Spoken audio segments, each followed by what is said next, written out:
graça e a paz do nosso Senhor Jesus, mais uma vez. Quero convidar você a abrir sua Bíblia lá no livro de Neemias. Vamos dar continuidade aqui aos nossos estudos, em Neemias. E vamos aí para a leitura, mais uma longa leitura aqui de nomes, alguns deles tão difíceis de pronunciar, mas como nós já dissemos outras vezes, se essa longa lista de nomes está descrita aqui, está registrada, é porque nós de fato precisamos não somente ler, mas precisamos meditar, e é a palavra de Deus. E o escritor aos Hebreus diz claramente que a palavra de Deus, ela é poderosa e eficaz. Toda a palavra de Deus é poderosa e eficaz. Paulo diz que a palavra de Deus, ela foi inspirada. E se esses nomes estão aqui, é porque eles estão aqui por inspiração do Espírito Santo. E há sempre uma razão para nós lermos e meditarmos em textos assim, que são tão difíceis, Mas vamos lá. Neemias capítulo 11, a partir do verso 1, e nós vamos ler até o versículo 26 do capítulo 12. Então, apertem os cintos aí. E vamos lá. Diz assim o texto: os líderes do povo passaram a morar em Jerusalém, e o restante do povo tirou sortes para que uma entre cada 10 pessoas do povo fosse morar em Jerusalém, a cidade santa, e as outras 9 ficariam nas outras cidades. E o povo abençoou todos os homens que se ofereceram voluntariamente para morar em Jerusalém. Os israelitas, sacerdotes, levitas, servos do templo e os descendentes dos servos de Salomão moravam nas cidades, cada um em sua propriedade. Esses são os líderes da província que passaram a morar em Jerusalém. Além deles, moravam em Jerusalém alguns de Judá e alguns de Benjamim. Dentre os descendentes de Judá, Ataías, filho de Uzias, filho de Zacarias, filho de Amarias, filho de Zefatias, filho de Maaléu, descendente de Pérez. Maazéias, filho de Baruque, filho de Coose, filho de Asaías, filho de Adaías, filho de Joiaribe, filho de Zacarias, descendente de Selá. O total dos descendentes de Pérez, que moravam em Jerusalém, era de 468 homens. Verso 7. Dentre os descendentes de Benjamim, Salu, filho de Mesulão, filho de Joede, filho de Pedaías, filho de Colaías, filho de Maazéias, filho de Itiel, filho de Jesaías. Os seguidores de Salu, Gabai e Salai, totalizavam 928 homens. Joel, filho de Zicre, era o superintendente sobre eles, e Judá, filho de Senua, o segundo sobre a cidade. Dentre os sacerdotes, Gedaías, filho de Joiaribe, Jaquim, Zeraías, filho de Ilquias, filho de Mesulão, filho de Zadok, filho de Meraiote, filho de Aitube, supervisor sobre o templo de Deus. E seus irmãos que faziam o trabalho do templo totalizavam 822 homens. Adaías, filho de Jeroão, filho de Pelalias, filho de Anze, filho de Zacarias, filho de Pazur, filho de Malquias, e seus irmãos que eram chefes de famílias, totalizavam 242 homens. Amassai, filho de Azarel, filho de Aazai, filho de Mesilemote, filho de Imer, e os irmãos deles, homens valentes, totalizavam 128 homens. O superintendente sobre eles era Zabdiel, filho de Gedolim.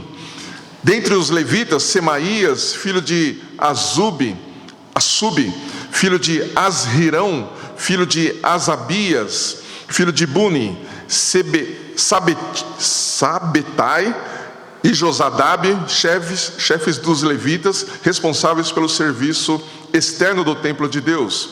Matanias, filho de Mica, filho de Zabde, filho de Asaf, o dirigente que iniciava as ações de graças na oração, e Baquebuquias, o segundo entre seus irmãos. Depois Ábida, filho de Samua, filho de Galau, filho de Gedutum. Os levitas na santa cidade totalizavam 284 homens.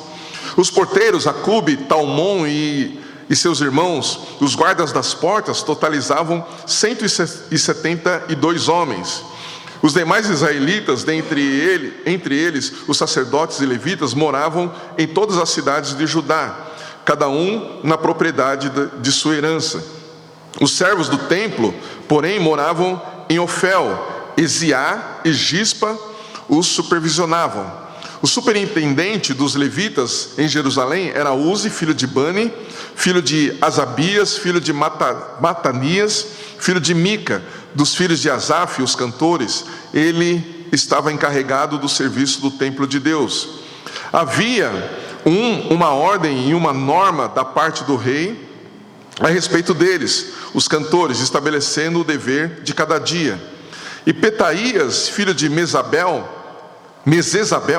dos filhos de Zerá, filho de Judá, estava às ordens do rei em todos os negócios concernentes ao povo. Alguns do povo de Judá foram morar em Quiriate Arba e seus povoados, em Dibom e seus povoados, e em Jecabzeel e seus povoados, em Jesua, em Molada, em Bet-Pelete, em Azar-Sual, em Berseba e seus povoados, em Ziclag e Meconá e seus povoados, em Rimon, em Zorá, em Jarmute, em Zanoa, em Adulão e seus povos, em Laques e seus campos, e em Azeca e seus povoados. Assim se estabeleceram desde Berseba até o vale de Inom. Os descendentes de Benjamim também passaram a morar em Geba, Micmas e Aia, Betel e seus povoados, em Anatote, Node, Ananias, Azur, Ramá, Gitaim, Adide, Zeboim, Nebalate, Lode e Ono, no Vale dos Artífices. E alguns dos levitas de Judá se estabeleceram em Benjamim. Capítulo 12, verso 1. Esses são os sacerdotes e os levitas que voltaram com Zorobabel, filho de Sealtiel, e com Jesua, Seraías, Jeremias, Esdras, Amarias, Maluque, Atus, Secanias, Reum, Meremote, Ido, Gineton, Abias, Miamim, Maadias, Bilga, Semaías, Joiaribes, Gedaías, Salu, Amoque, Ilquias e Gedaías. Esses foram os chefes dos sacerdotes e de seus irmãos nos dias de Jesua. E os levitas, Jesua, Benui, Cadmiel, Serebias, Judá, Matanias. Este e seus irmãos dirigiam os cânticos de ações de graças. E Baquebuquias e Uni, seus irmãos, estavam do lado oposto para responder-lhes.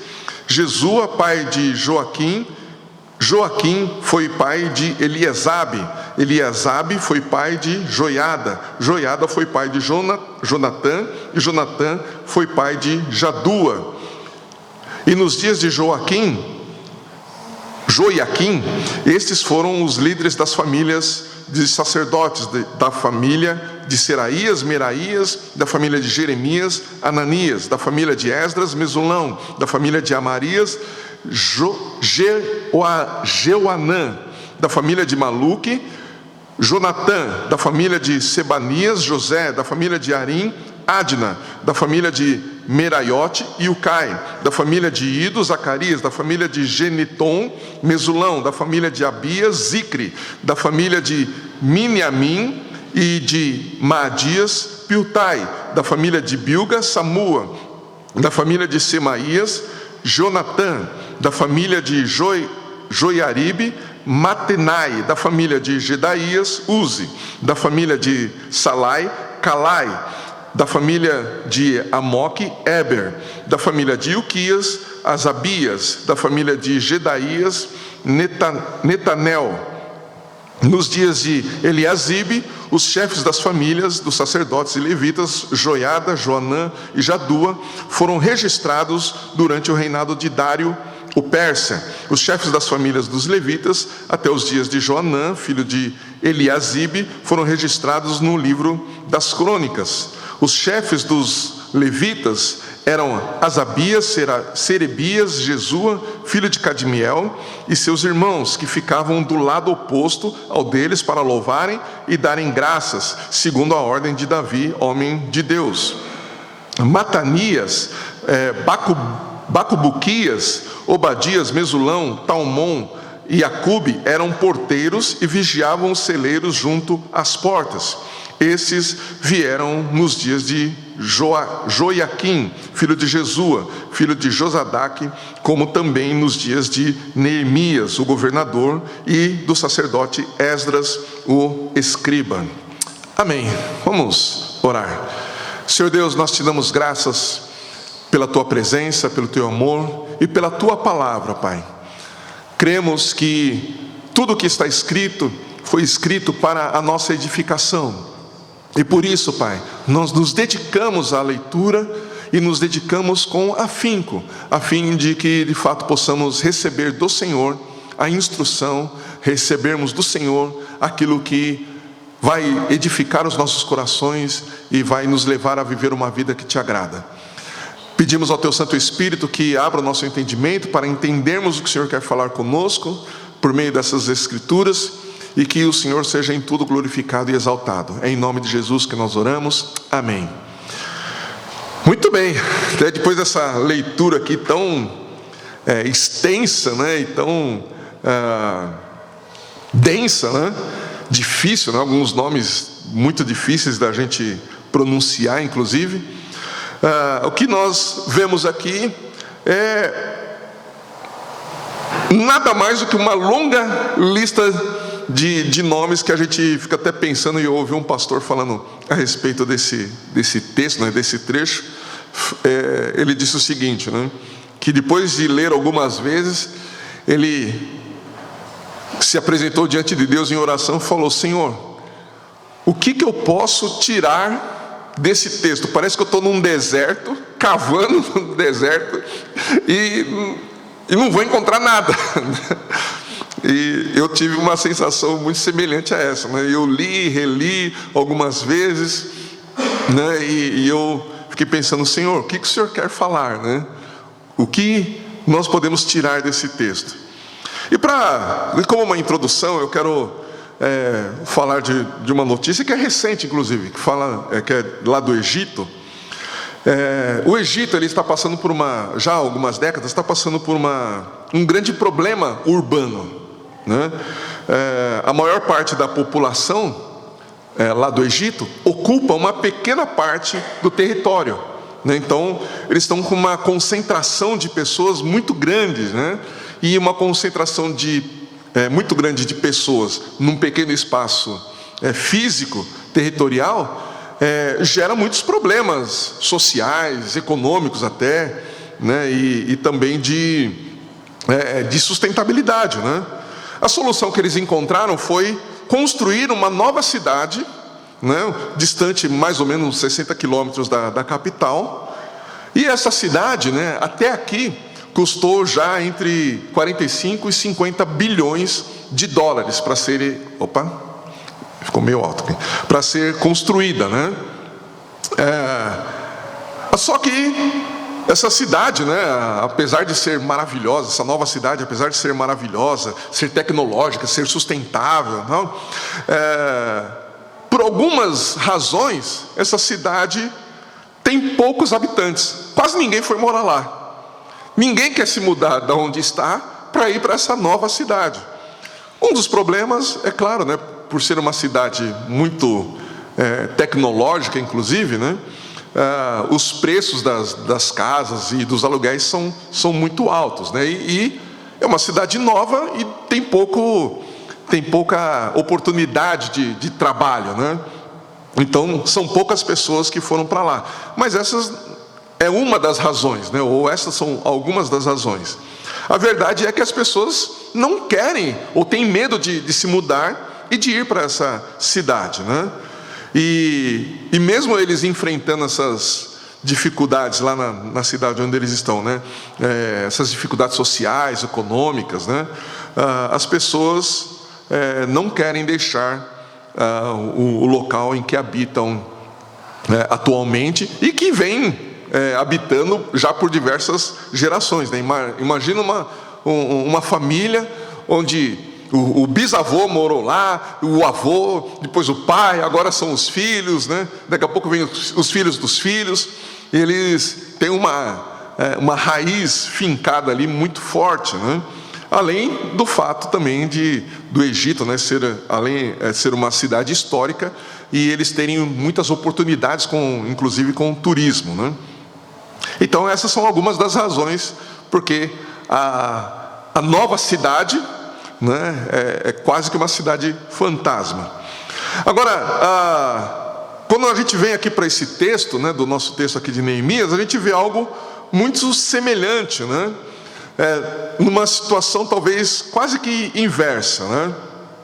Porque eles estavam enfrentando um problema em que Jerusalém, né, na época ali de Neemias, apesar deles terem reconstruído os muros, né, apesar deles terem reconstruído o templo, terem reconstruído já algumas casas, né, eles também estavam com falta de habitantes. Não tinha gente para morar lá. Então o que adiantava ter muros de segurança se não tinha gente para desfrutar da segurança? O que adiantava ter um templo de adoração, mas não tinha gente lá para cuidar das questões do dia a dia do templo, né? Imagina um templo de adoração, onde não tem pessoas ali, não tem recursos humanos para manter o templo funcionando, e aí vai um povo lá para adorar, e aí não tem ninguém para abrir as portas, não tem ninguém para fazer os sacrifícios, não tem ninguém para conduzir, para ler o texto sagrado, né? Eles estavam enfrentando essa situação. Eles tomam então uma decisão, né? Eles tomam a decisão de habitar aquela cidade. E Neemias, apesar de já alguns capítulos a gente não citar, né, não aparecer o nome Neemias aqui tão claramente, Neemias está por trás de toda essa organização ou reorganização urbana da cidade, né?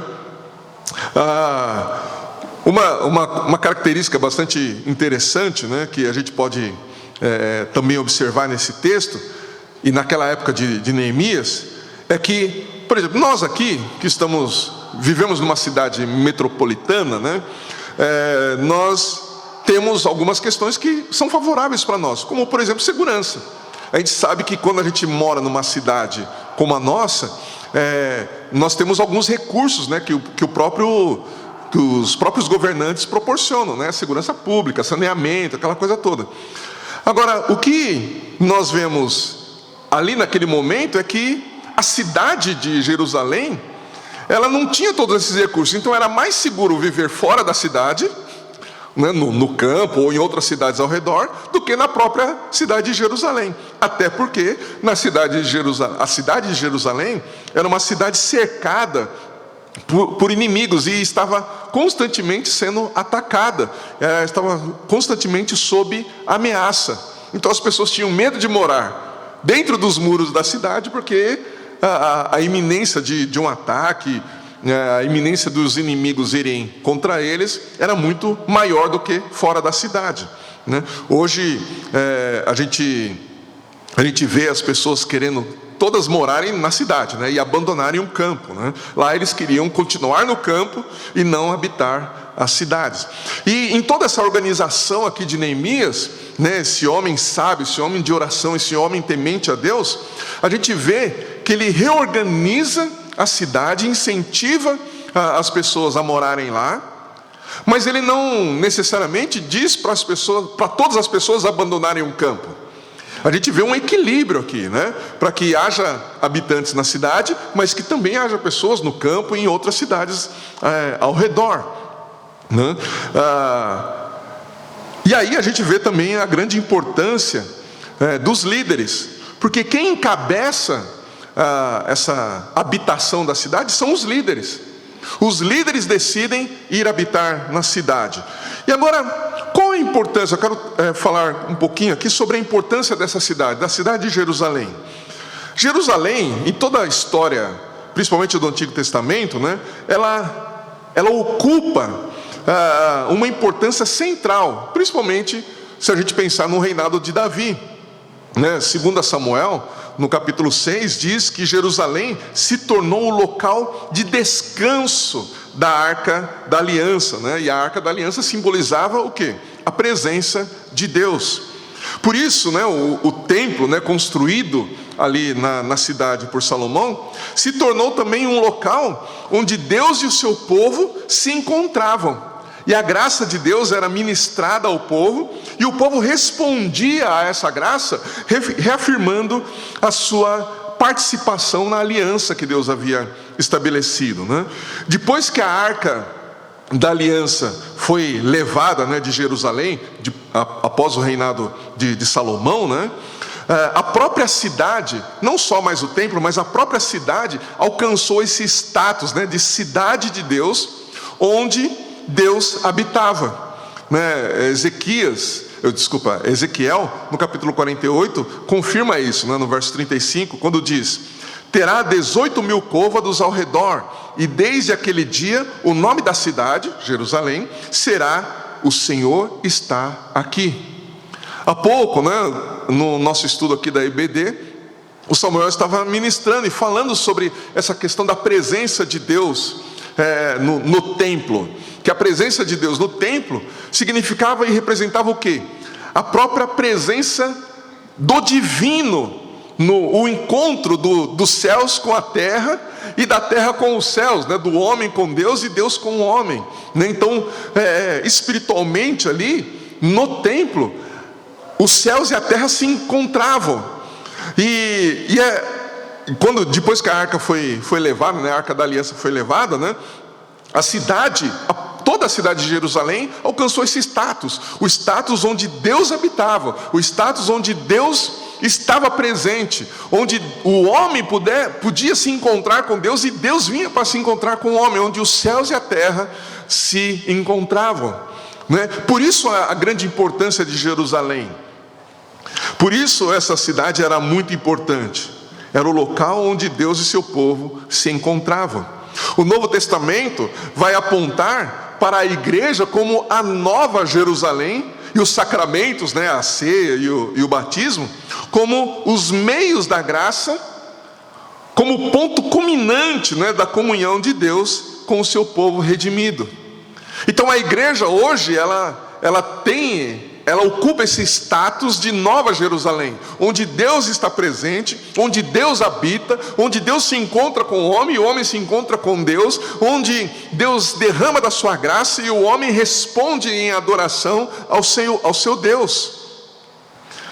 Nesse significado, ou nesse significativo contexto da ceia, né, que envolve toda essa comunhão com Cristo, o que acontece? A igreja do Senhor, ela é nutrida espiritualmente pelo próprio Deus, pelo próprio Jesus. Jesus nutre a igreja espiritualmente, os seus filhos, para que nós possamos viver nesse mundo tão tenebroso, tão difícil. Percebe então que a cidade de Jerusalém não é mais uma cidade, não é só mais um pedaço territorial, é o local que Deus escolheu para habitar ali, para estar ali. Como eu disse, no Novo Testamento, a igreja agora é esse local da habitação de Deus. E eu não estou falando de paredes, não estou falando de teto, não é nada disso, né? Eu estou falando da própria presença de Deus por causa das pessoas, né? Por isso que, né, nós devemos olhar para a cidade de Jerusalém aqui como sendo de fato a própria igreja, né, onde Deus habita, né? E por isso essa cidade, né, voltando aqui para Neemias, por isso essa cidade precisava ser habitada. Essa cidade precisava ser habitada porque Deus decidiu habitar Jerusalém. Porque Deus estabeleceu ali uma aliança de habitar no meio do seu povo. Então, não ia adiantar nada ter muros, o templo e casas bem restauradas, sem um povo para habitar ali. É por isso também que a igreja precisa ser povoada. A nossa igreja, né, tanto a local como a igreja de Cristo no mundo, né, ela precisa ser povoada, ela precisa ser habitada, ela precisa ter pessoas. Deus habita no meio do seu povo. E a igreja ganha importância, não porque as paredes são consagradas, né, porque os instrumentos são consagrados, porque existe uma mística no prédio em si, não. Mas a igreja, ela tem importância por causa do povo redimido que está nela.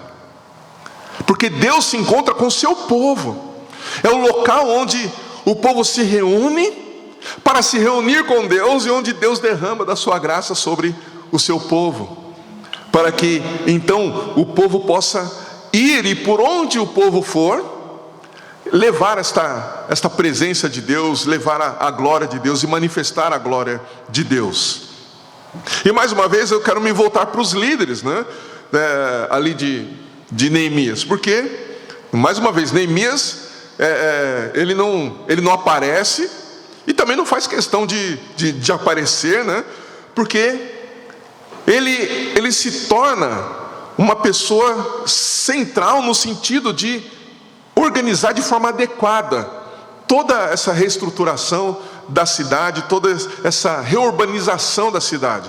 No texto que nós lemos aqui, nesse longo texto que nós vemos que algumas pessoas, elas foram separadas para organizar a cidade politicamente, para organizar a cidade de forma econômica que pudesse ser realmente sustentável.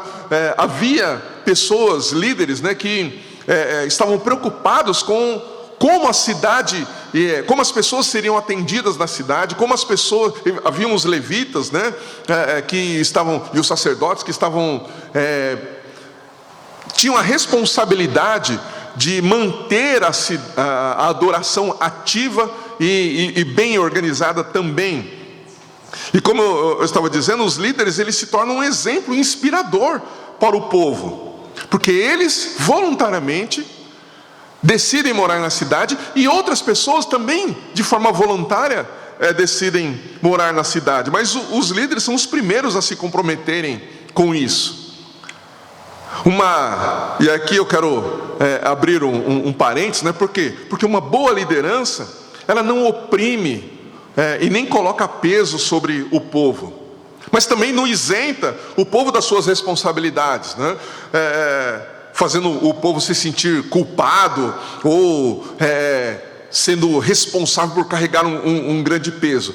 Uma boa liderança, ela inspira o povo a obedecer a Deus, a obedecer a palavra. Uma boa liderança é aquela que se submete a Deus, se submete à palavra de Deus. É uma liderança que ora, é uma liderança que busca a direção de Deus, se preocupa em agradar a Deus e leva o povo a ter consciência dos seus pecados, é verdade, e a buscar o arrependimento e levar, uma liderança que leva o povo a se comprometer com Deus e com sua palavra. Uma boa liderança não faz o povo depender da liderança. Uma boa liderança leva o povo a confiar e depender de Deus e do seu poder. Paulo fala lá em 2 Coríntios capítulo 1, verso 24, o seguinte: não que tenhamos domínio sobre a vossa fé, mas somos vossos cooperadores, para que tenhais alegria. Não é esse que nós vimos nos capítulos anteriores, não foi essa a ordem que Deus nos deu, né, que nós vemos aqui em Neemias? Alegrai-vos no Senhor, a alegria do Senhor é a vossa força. Paulo fala a mesma coisa aqui, né? Para que tenhais alegria, pois é pela fé que estáis firmados. É o que Paulo fala aqui para a igreja de Coríntios. Ele não leva a igreja de Corinto a depender dele. Ele fala: olha, nós não temos domínio sobre a vossa fé, nós estamos inspirando vocês a viverem pela fé no poder de Deus, e com alegria, não com peso, não com lamentações. Então os líderes, sendo eles os primeiros a se comprometerem a habitar na cidade, levam outros também a tomar essa decisão de voluntariamente habitar a cidade. Mas ainda assim o número de habitantes é pouco. Então o próprio povo decide por meio de sortes, que era uma das formas que eles tinham ali no Antigo Testamento para saber qual era a vontade de Deus. Eles tomam a decisão de que 10% de toda a população que vivia nas outras cidades irem habitar em Jerusalém. E isso por sorte. Então eles lançavam ali as sortes, que normalmente era o Turim, e ali eram de cada família, de cada tribo, eram escolhidos 10% daquela família, ou alguém que representasse aquela família e aquele povo de cada cidade para habitar, para se mudar para a cidade. E a escolha foi feita dessa forma. Agora, uma coisa importante: esses que foram escolhidos, eles são diferentes dos voluntários. Houveram os voluntários, mas houveram os escolhidos. Esses que foram escolhidos, apesar deles não terem se voluntariado para morar lá, eles aceitam o compromisso. Eles aceitam que foram escolhidos para habitar na cidade ali de Jerusalém, mesmo diante dos desafios, de mudança, de afastamento do restante da família, do povo ali, dos costumes culturais que eles tinham nas cidades que eles estavam habitando, da maneira como eles se sustentavam ali, Eles aceitam esse compromisso e obedecem. E aqueles que ficaram, que não foram sorteados, eles abençoam aqueles que foram escolhidos, aceitaram e obedeceram. Então veja que não é uma coisa... É claro que todo tipo de separação, principalmente na família, é difícil. Mas aqueles que foram escolhidos, eles aceitaram, eles se submeteram, e aqueles que ficaram abençoaram, enviaram os seus filhos, enviaram os seus parentes ali, sob a bênção de Deus e da própria família. E isso fez com que até mesmo esses escolhidos fossem habitar na cidade de Jerusalém, mas fossem com alegria, apesar da separação ali, Então, veja que se a gente pensar na igreja como um todo, a gente também vê uma dinâmica parecida com essa, Porque nós temos pessoas que trabalham na igreja de forma voluntária, que atuam em diversas áreas, mas a gente também tem aqueles que são escolhidos, que são chamados. Há uma necessidade na igreja e algumas pessoas são escolhidas para preencher essa lacuna que porventura esteja acontecendo na igreja, E essas pessoas chamadas para essas muitas atividades, elas, mesmo que elas a princípio não tenham escolhido aquela área, elas devem aceitar esse chamado de forma alegre, feliz. Por quê? Porque é o próprio Deus quem as está escolhendo. Hoje a gente não precisa ficar lançando sorte, para dizer, vamos lá, nós estamos aqui, sei lá, em um número X de pessoas. Então vamos lá colocar num papel, vamos fazer um sorteio aqui, vamos ver quem vai ficar lá na porta, quem vai dar aula, quem vai limpar a igreja. A gente não precisa disso, porque hoje nós temos o Espírito Santo. A gente não precisa lançar sortes. O Espírito Santo é quem dá a direção para os líderes, para que os líderes então escolham as pessoas que vão atuar nas diversas áreas que a igreja precisa. Mas aqueles que são chamados, aqueles que foram escolhidos, devem aceitar esse chamado, esses desafios, e alegremente atuar na área para a qual estão sendo designados, Então, como igreja, nós devemos aceitar, sim, de fato, e com alegria, quando nós somos escolhidos para uma tarefa, mesmo quando o nosso desejo é ficar no nosso canto, sem nos comprometermos com nada, Uma frase que o pastor Silvio sempre usa, é que nós não fomos chamados para gerenciar o banco da igreja, Você não foi chamado para ficar gerenciando esse banco aí que você está sentado, Nós somos chamados para atuar na igreja, nós fomos chamados para sermos instrumentos nas mãos de Deus, E como igreja nós devemos valorizar esse chamado e também valorizar as pessoas que servem durante o culto. Nós temos que valorizar essas pessoas. Nós temos que valorizar os irmãos que dão aula para as crianças. Nós não entendemos que o tempo que as crianças ficam lá é para que eles não, entre aspas, atrapalhem o culto. Não, não é isso. Elas estão sendo ensinadas lá. E tem alguém que se dedica. Tem uma escala, tem alguém que organiza essa escala, que organiza o departamento infantil, para que as nossas crianças sejam instruídas no caminho. Existem pessoas que servem os adolescentes, que servem os jovens, que servem os homens, que servem as mulheres. Todas essas pessoas, elas precisam ser valorizadas por nós. Nós precisamos abençoar essas pessoas que se dedicam para servir ao Senhor na igreja. Existem os músicos, existem uma diversidade de atividades que são executadas. E quando você chega aqui na igreja, você vê uma organização geral, mas existem pessoas por trás dessa organização. Até mesmo quando nós não estamos aqui. Dá um probleminha, aí vem alguém aqui para resolver, para ver, para chamar o técnico, para ver o que vai fazer, etc e tal. Existe um empenho de pessoas, nós precisamos valorizar essas pessoas, porque são pessoas que estão servindo a Deus e estão servindo a igreja. Amém? Ore pelas pessoas que trabalham na igreja. Ore pelas pessoas que servem a Deus e que te servem também. Abençoe essas pessoas. Agradeça, nós precisamos ter esse hábito de agradecer as pessoas que servem. Quantas vezes você já agradeceu, mesmo sem ter filhos, você já agradeceu as pessoas que se dedicam a ensinar as crianças, os adolescentes, os jovens? Quantas vezes você orou por essas pessoas? Quantas vezes você já orou pelas crianças, pelos jovens, pelos adolescentes? Os dízimos e as ofertas que são entregues nessa casa, tem pessoas que administram e administram com responsabilidade diante de Deus. Quantas vezes você já orou pelos dízimos e ofertas que são entregues nessa casa e orou por aqueles que administram os dízimos e ofertas? Nós precisamos fazer isso, precisamos valorizar essas pessoas, não é engrandecer as pessoas, mas de fato, reconhecer que elas estão servindo a Deus e estão nos servindo. Amém?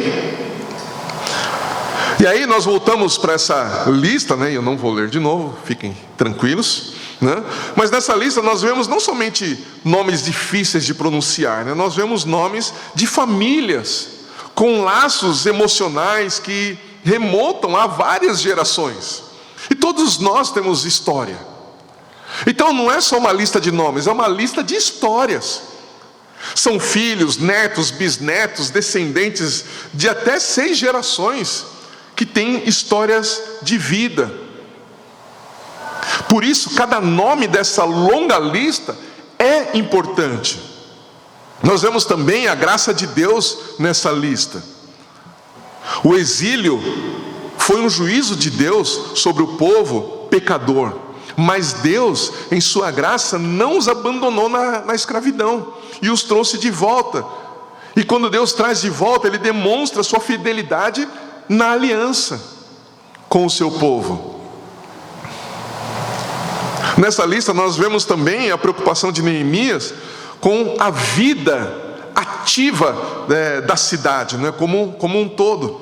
Pessoas com diversos dons foram designadas para organizar, como eu já disse, para a organização política, estrutural, urbana, comercial e também religiosa, E todas foram importantes para a restauração espiritual, social e econômica da cidade. E tudo isso aponta para a necessidade de nós povoarmos a cidade de Deus, com pessoas que são alcançadas pelo Evangelho, que são redimidas pelo poder do Espírito Santo e que também são dotadas com diversas qualidades, com diversos dons. Não fomos, como eu disse há pouco, nós não fomos chamados para gerenciar o banco que nós sentamos na igreja. Fomos chamados para servirmos a Deus na igreja, exercendo os dons que Ele nos deu e não podemos nos conformar com lugares vazios. Neemias não se conformou com a cidade estar vazia, e ele fez todo esse trabalho de pesquisa, inclusive, porque ele não estava só listando o nome das pessoas que estavam vivas ali. Essa lista contém várias gerações anteriores, desde o tempo de Salomão. Então ele se empenhou de uma forma absurda. Eu não sei, talvez nem todos tenham essa vivência, né, de fazer pesquisa, mas fazer pesquisa é algo muito difícil, é algo muito árduo. Você tem que estudar muito, você tem que dedicar muito tempo, né, para ler tudo aquilo que já estava registrado. Alguns registros são incompletos, então você precisa procurar outros registros em outros lugares. Dependendo do tipo de pesquisa, você precisa fazer viagens até o ponto de origem, e lá você então tem que conversar com as pessoas, tem que ir, né? Hoje em dia talvez nem precise tanto ir em bibliotecas físicas, né? Mas alguns registros não estão digitalizados, então você precisa ir fisicamente nos lugares e ler, e anotar, e fazer as conexões. Tudo isso Neemias fez sem a tecnologia que nós temos. O trabalho que ele teve, imagina quantas horas ele ficou lá no seu escritório, né, no seu gabinete lá, cercado de livros, cercado de pergaminhos, cercado, e é nome daqui, nome de lá. Se a gente cansou lendo 1,5 capítulo aqui, imagina o trabalho de Neemias para registrar isso de forma organizada, porque ele não só ficou escrevendo lá, ele organizou quem era levita, quem era sacerdote, quem era sumo sacerdote, quem era da família tal, quem era da tribo tal, por que essa pessoa veio, por que a outra pessoa não veio, quando ela veio. Tudo isso Neemias fez com o propósito de organizar a cidade, com o propósito realmente de fazer com que a cidade fosse povoada. Nós não precisamos fazer todo esse trabalho, mas nós precisamos ter a mesma intenção de povoar a cidade de Deus, de povoar a igreja. A gente não pode se conformar com bancos vazios ao nosso redor. Pessoas precisam ser alcançadas, pessoas que precisam estar aqui, precisam ser buscadas, precisam ser alcançadas pelo Evangelho, e nós temos que pregar o Evangelho e anunciar o Senhor para elas, anunciar a palavra da salvação. E nós temos que nos empenhar para povoar a casa de Deus. Orar é claro, mas nós precisamos ir também, porque o mandato de Deus, de Jesus para a sua igreja é: ide e pregai o Evangelho. Como eu já disse aqui em outras vezes, muitos virão como resposta da nossa oração, mas muitos outros virão porque nós vamos buscá-los. Nós temos que ir buscá-los. Alguns vão rejeitar? Vão. Mas muitos outros vão aceitar. Muitos outros vão receber o Evangelho. E nós precisamos nos empenhar nisso. Devemos falar do amor de Deus para a nossa família, para os nossos amigos, para os nossos colegas de trabalho, de escola, da faculdade. Em todos os lugares que nós estivermos, nós temos que falar do amor de Deus. Nós temos que mostrar para eles a importância vital de receberem Jesus como seu Salvador e de estarem na igreja para ter comunhão com Deus e com os irmãos.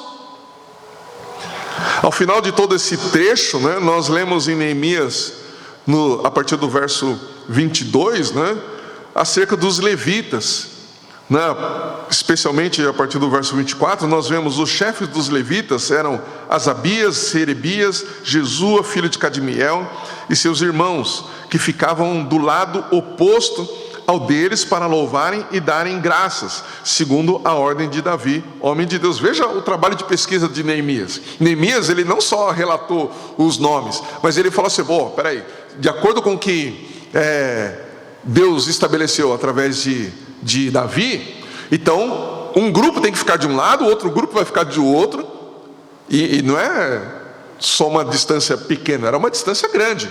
E enquanto um louvava, o outro respondia, o outro grupo respondia.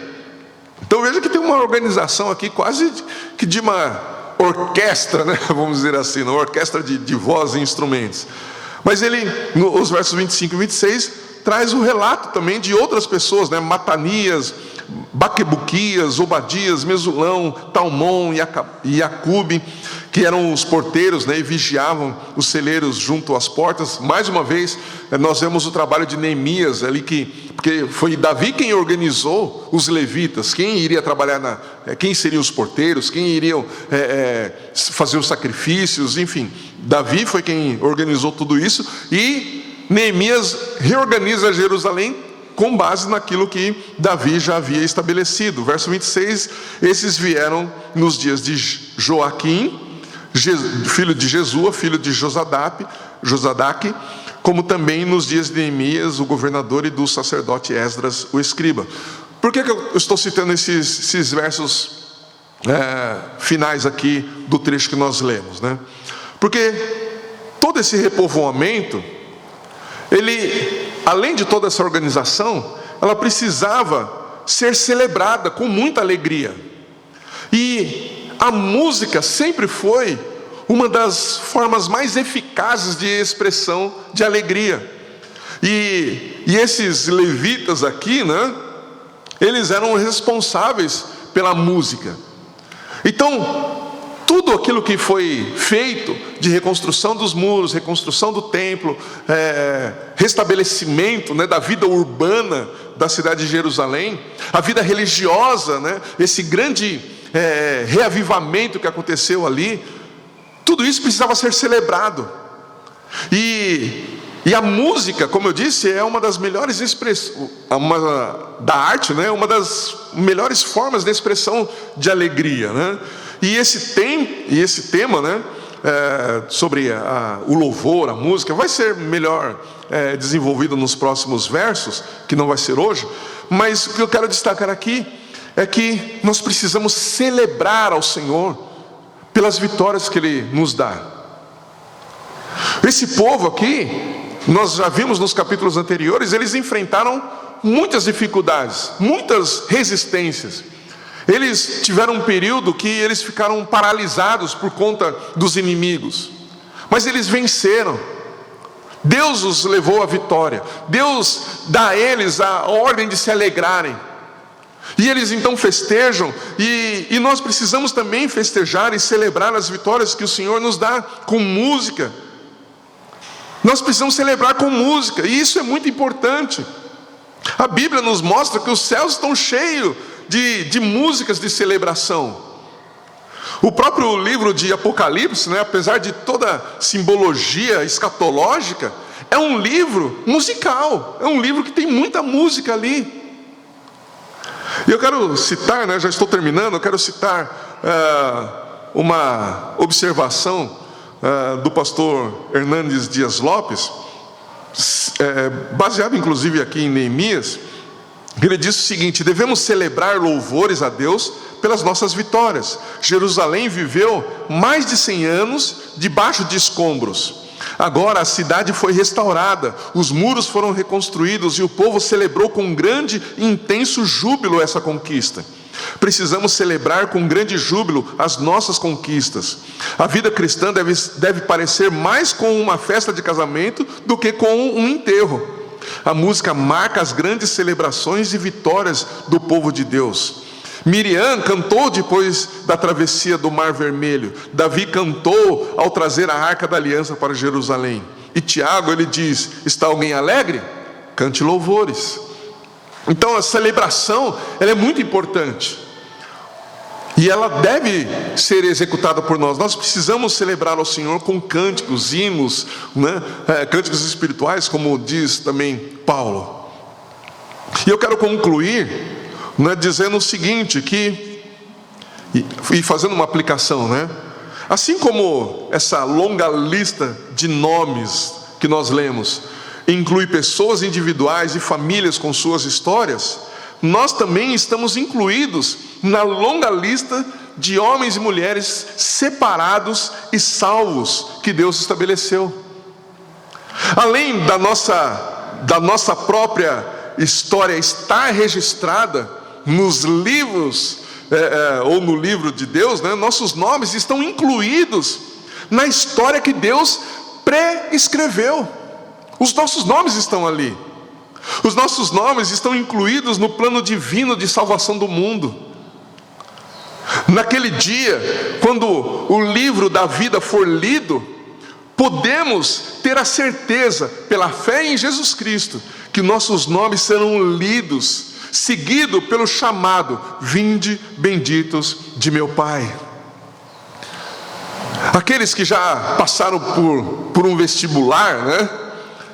Pelo processo seletivo de vestibular, quando sai lá a lista dos aprovados, eles... hoje em dia se vê pela internet, né? Mas na minha época a gente ia até a faculdade e tinha lá uma série de papel, né? Ali nas paredes da faculdade. E aí a gente ia lá buscar na área, né, que a gente tinha prestado. No meu caso foi administração. Aí eu fui lá onde estava a lista de aprovados em administração, e aí tem uma infinidade de nomes. Aí você fica lá olhando nome por nome, aí você vai lá, aí começa na letra A, aí até chegar no J, né? Você vai procurar o J, que é o meu nome, e aí você vai lá nome por nome, e aí você vê o seu nome lá. Quando você vê o seu nome lá, uma alegria, né? Aquela alegria contida, ela é extravasada ao mesmo tempo que... Aí vem uma série de emoções ao mesmo tempo, né? Você chora, você se ri, você quer falar para todo mundo que você foi aprovado, e você fica numa euforia, numa alegria absurda. Agora imagina quando naquele dia o seu nome for lido no livro da vida, esse livro que já está selado.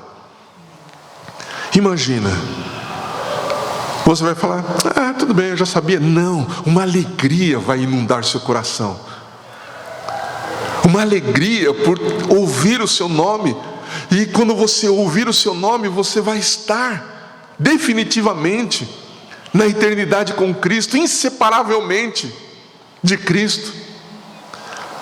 E isso deve fazer com que nós também nos empenhemos em transmitir o amor de Deus e a graça do Senhor para todas as pessoas, para que elas também saibam, por meio da pregação do Evangelho, que Jesus Cristo morreu por elas, e que elas devem dedicar a vida para o Senhor, para servir ao Senhor, para servir a igreja, para permitir que o rosto de Deus seja resplandecido também através da vida delas. Que nós possamos, como igreja, ocupar com alegria os nossos lugares. Que, como igreja, nós possamos ocupar os lugares na sociedade e em todas as esferas da vida, para nós transmitirmos justamente esse amor e a graça restauradora do Cristo que morreu, mas ressuscitou. Dessa forma nós vamos cumprir com o nosso chamado eterno e honraremos a Deus. A cidade de Deus precisa ser povoada. Algumas semanas atrás, o título da minha mensagem foi: ainda há lugar na cidade de Deus. E o título dessa mensagem aqui é: povoando a cidade de Deus. Que como missão nós possamos abraçar esse chamado de Deus, de povoar a cidade de Deus, de povoar a nova Jerusalém, que é a igreja, para que essa lista, que já é longa, possa ser conhecida por todos aqueles por quem Jesus morreu e ressuscitou. Amém? Espero que você tenha entendido essa palavra, espero que Deus tenha falado ao seu coração, e que essa mensagem realmente possa fazer com que você se mova para servir ao Senhor, para servir na igreja e para servir também a sociedade, anunciando o Evangelho de Cristo, através de um bom profissionalismo, sendo um bom estudante, sendo um bom cidadão, um cidadão de bem, um cidadão moral, alguém que realmente vive em santidade, para refletir a santidade do Deus vivo, e assim alcançar vidas, alcançar pessoas, para que essas pessoas possam adorar juntamente conosco e possam ter esse encontro real, verdadeiro com Cristo, que, como eu disse, morreu e ressuscitou. Amém? Vamos orar. Senhor Deus, obrigado, Pai. Obrigado porque o Senhor nos escolheu. Obrigado porque os nossos nomes estão na longa lista do livro da vida. E um dia nós vamos escutar os nossos nomes e o Senhor vai dizer: vinde benditos de meu Pai. Nós ansiamos por esse dia, Pai. Nós ansiamos por ter os nossos nomes citados pela Tua boca. E ansiamos, ó Deus, que muitas outras pessoas também possam ouvir os seus nomes sendo falado naquele dia. Por isso, Pai, nós aceitamos o chamado que o Senhor nos faz, para não só habitarmos no lugar onde o Senhor decidiu habitar, que é a Tua igreja, mas também de chamarmos outros para que habitem nesse lugar. Que o Senhor nos ajude, que o Senhor nos inspire, que o Senhor nos motive a anunciar o Teu Evangelho. Que o Senhor nos ajude e nos conduza com poder e autoridade para declararmos a Tua palavra para todas as pessoas.